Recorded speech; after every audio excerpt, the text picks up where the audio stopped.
Olá pessoal, o meu nome é Josenir, sou acadêmico do curso de Ciências Biológicas da Universidade Federal do Piauí e trago para vocês hoje uma aula de Biologia do segundo ano do ensino médio com o tema Anatomia e Fisiologia Humana. O objetivo da nossa aula é entender como os diversos sistemas do corpo humano funcionam em conjuntos, colaborando para a homeostase e para a sobrevivência do organismo. O nosso conteúdo programático, iremos falar sobre nutrição, respiração, circulação, sistema urinário, sistema endócrino, sistema nervoso e sensorial. Nutrição, iniciando no sistema digestivo, da boca ao estômago. Inicialmente na boca, onde ocorre a trituração dos alimentos, que após a mastigação passa pela faringe e depois para o esôfago. E do esôfago até o estômago, o alimento é ativamente transportado por contrações musculares. Os alimentos armazenados no estômago permanecem por 2 a 4 horas, onde sofrem a ação do suco gástrico, facilitando sua digestão, formando o quimo, que é uma massa branca pastosa. Então, parte dos alimentos são absorvidos pelo estômago e o restante do bolo alimentar segue para o intestino delgado, onde ocorre a maior parte da absorção dos alimentos. E o restante passa para o intestino grosso, onde se formarão as fezes, que posteriormente serão eliminados no processo de defecção. Trago aqui para vocês alguns exemplos de doenças mais comuns que acometem o sistema digestório. A cárie dentária, úlcera péptica, cálculos biliares, constipação e diarreia. Falando agora sobre o sistema respiratório, que ele é formado pelas cavidades nasais, que são especializadas em perceber odores, além de umedecer, aquecer e filtrar o ar, formado por pelos, cílios e um muco pegajoso. Da cavidade nasal, o ar passa para a faringe e em seguida a laringe. Depois que passa pela laringe, o ar atinge as traqueias, que é um tubo que se bifurca e forma os brônquios, que são ramificações para os pulmões, e começa a se dividirem, dando origem aos bronquíolos, que continuam a se dividirem, formando os ductos alveolares, formando os alvéolos, que tem como função realizar a troca gasosa por meio da membrana pulmonar. Trago agora para vocês os problemas no sistema respiratório, de forma infecciosa e alérgica. Infecciosas são as provocadas por micro-organismos, tais como os vírus, bactérias e dentre outros parasitas. Dentre as doenças infecciosas destaca-se gripe, resfriado, tuberculose, pneumonia e enfisema pulmonar. E na forma alérgica, que pode ser encadeada por agentes irritantes, como as substâncias tóxicas do cigarro, poeira, medicamentos, cosméticos, pólen. E exemplos de doenças alérgicas temos rinite, bronquite e asma. Falando sobre o sistema circulatório, também chamado de sistema cardiovascular, é o responsável pelo transporte de sangue, oxigênio e nutrientes para todo o corpo humano. Ele é formado pelo coração, pelos vasos sanguíneos, que são veias, artérias e capilares. Doenças cardiovasculares. Trago aqui exemplos das doenças mais comuns que acometem o ser humano: aterosclerose, angina, arritmias cardíacas, hipertensão, miocardite, insuficiência cardíaca, infarto agudo do miocárdio. Porque as doenças cardíacas são as principais causas de morte no mundo. Falando agora sobre o sistema urinário, a função de excretar substâncias nitrogenadas, onde juntamente com outros sistemas do organismo, colaboram para a manutenção de um meio interno constante e compatível com a vida, isto é, colaborando para a homeostase. O órgão do sistema urinário ele é formado por 2 rins, constituído por néfros, 2 uréteres, a bexiga e a uretra. Problemas do sistema urinário. A litíase urinária ou cálculo renal, também conhecido por pedra nos rins.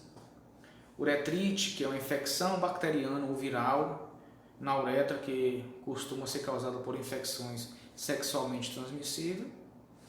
E a cistite, que é uma infecção ou uma inflamação na bexiga, em geral causada por bactérias, né? Esses também são exemplos de doenças mais comuns, problemas mais comuns que podem estar acontecendo no sistema urinário.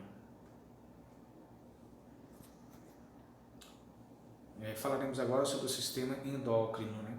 Formado por um conjunto de glândulas endócrinas.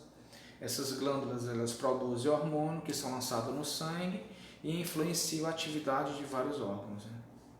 E esse hormônio, existe um controle em sua produção. A produção de muitos hormônios ela é controlada por mecanismos de feedback negativo. Isso quer dizer que a substância produzida ela é sob estímulos da glândula, né? Controlada pela sua própria produção.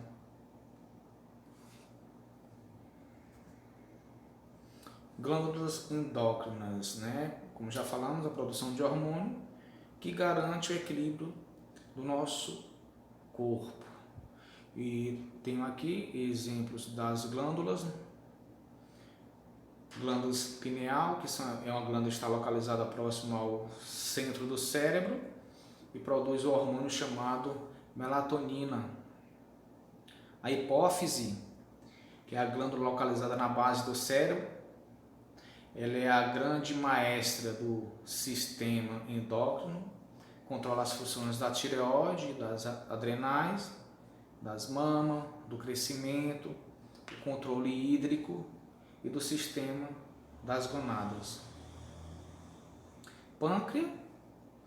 A parte endócrina do pâncreas é formada pelas ilhotas pancreáticas, composta por 2 tipos de células. As células beta, que produzem a insulina, e a célula alfa, que é o glucagon.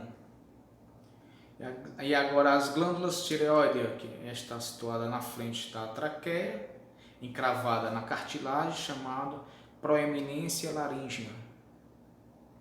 As glândulas paratireoideas são 4 e se localizam atrás das glândulas tireoides, responsáveis pela produção do hormônio da paratireoide, que controla a taxa de cálcio no sangue. As glândulas suprarrenais, também chamadas de adrenais, se localizam sobre os rins e possuem 2 regiões distintas, o córtex e a medula.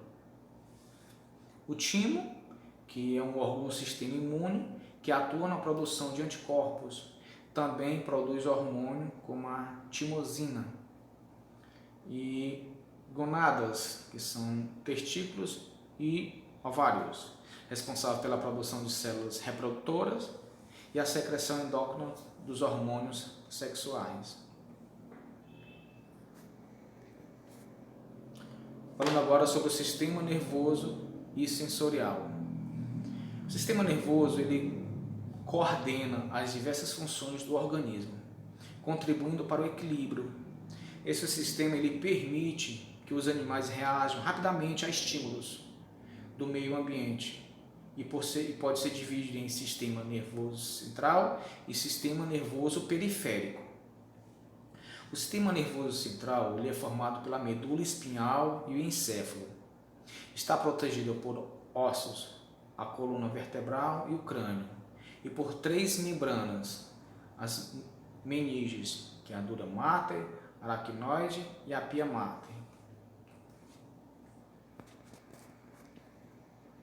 O encéfalo, constituído por diferentes regiões, com funções diversas, os bulbos olfatórios, hemisférios cerebrais, o cérebro, a ponte, o mesencéfalo, tálamo hipotálamo e o bulbo raquidiano.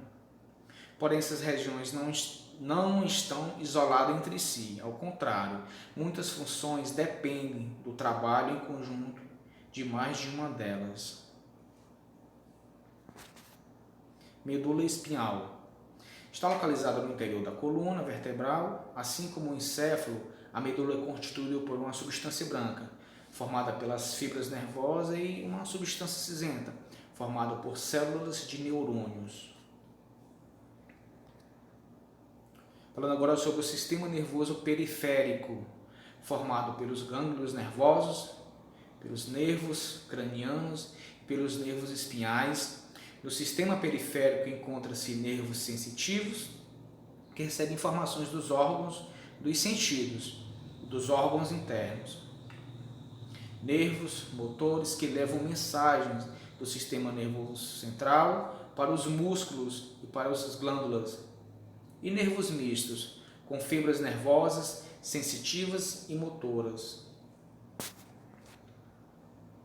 Problemas do sistema nervoso. Diversos fatores provocam danos no sistema nervoso. A meningite, problema circulatório, hipertensão, aterosclerose. Até certo ponto é possível recuperar os danos ocorridos no cérebro, por meio de exercícios especiais. Não é possível prevenir todas as doenças no sistema nervoso, mas é possível evitar as de outro sistema que acabam por comprometê-lo.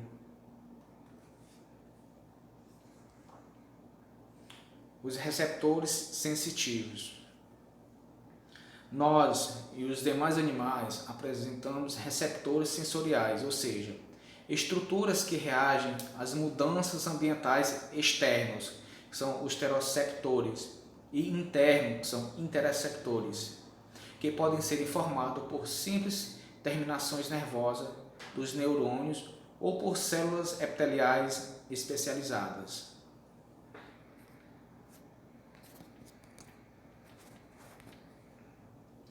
Estruturas exteroceptoras são os órgãos responsáveis pela visão, audição, tato, gustação e olfato, como vocês podem estar observando nas imagens ao lado. E as estruturas interoceptoras, que é a pressão arterial, pH do sangue, pressão osmótica, atuando na sensação da fome. O conjunto de receptores e de órgãos faz parte do sistema sensorial.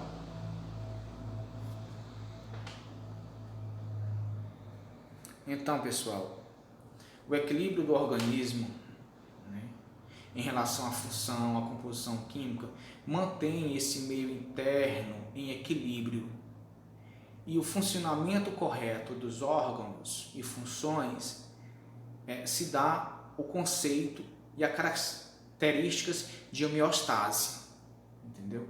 Ou seja, o objetivo da aula era mostrar o funcionamento de todos os órgãos e sistema, que é um funcionamento pleno, em equilíbrio, que é o conceito de homeostase. Espero que vocês tenham gostado da nossa aula, bons estudos e até a próxima.